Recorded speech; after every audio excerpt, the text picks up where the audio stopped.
श्री स्वामी समर्थ. आजच्या व्हिडिओमध्ये तुम्हा सर्वांचं खूप खूप स्वागत. उद्या आहे घटाची तिसरी माळ, जी आहे आपल्या माता चंद्रघंटा या देवीची पूजा करण्याचा दिवस.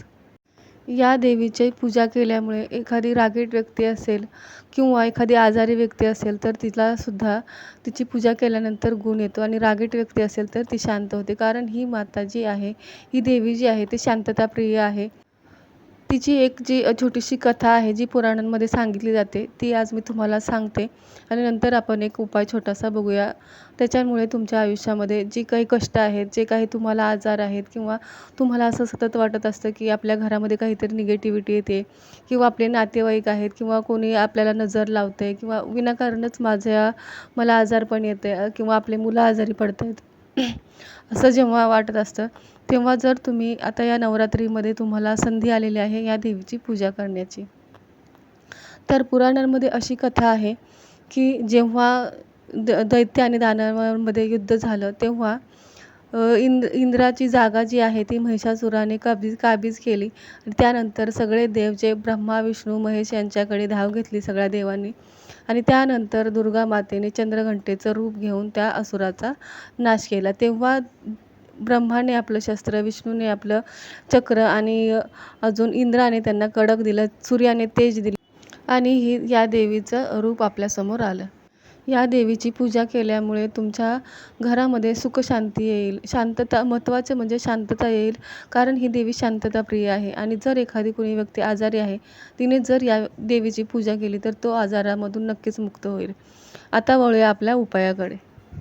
पहिली गोष्ट म्हणजे जेव्हा आपण देवाची पूजा करतो दररोज, आता नवरात्र आहे म्हणूनच नाही, तर दररोज जेव्हा आपण दिवा लावतो, सकाळी लावा किंवा संध्याकाळी लावा, तेव्हा ही घंटी जी आहे, घरामध्ये तुमच्या घंटी असेलच मंदिरामध्ये, ती घंटी तुम्हाला उद्या सकाळी सगळ्या आपल्या घरामध्ये, हॉलमध्ये, किचनमध्ये, बेडरूममध्ये, सगळ्या घरामध्ये आपल्याला घंटी वाजवत तुम्हाला फिरायचं आहे, किंवा घंटी वाजवत वाजवत एक राऊंड मारायचा आहे. जर तुम्हाला तसं जमत नसेल तर निदान मंदिराजवळ तरी तुम्हाला ही घंटी वाजवायची आहे.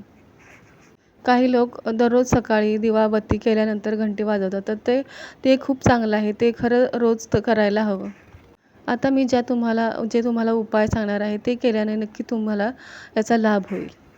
पहिला उपाय म्हणजे तुम्हाला सकाळी दिवा लावल्यानंतर त्या दिव्यामध्ये जर तुम्ही तुपाचा दिवा लावला तर अतिउत्तम, नसेल तर तेलाचा दिवासुद्धा तुम्ही लावू शकता.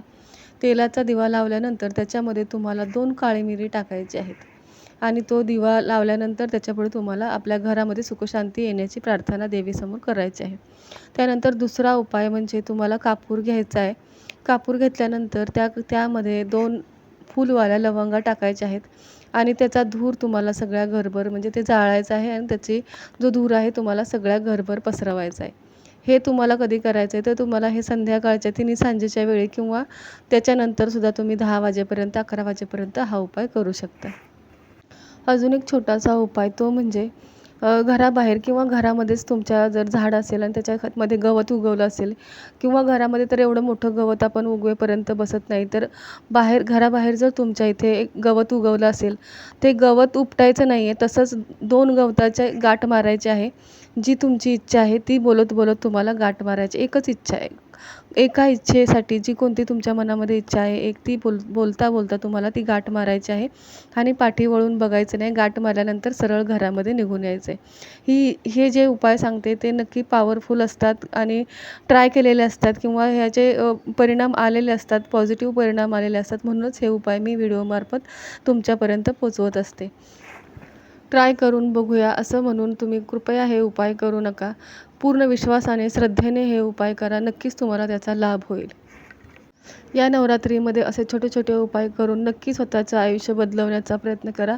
पुन्हा भेटूया अशा छोट्या छोट्या उपायांसोबत. तोपर्यंत श्री स्वामी समर्थ. धन्यवाद.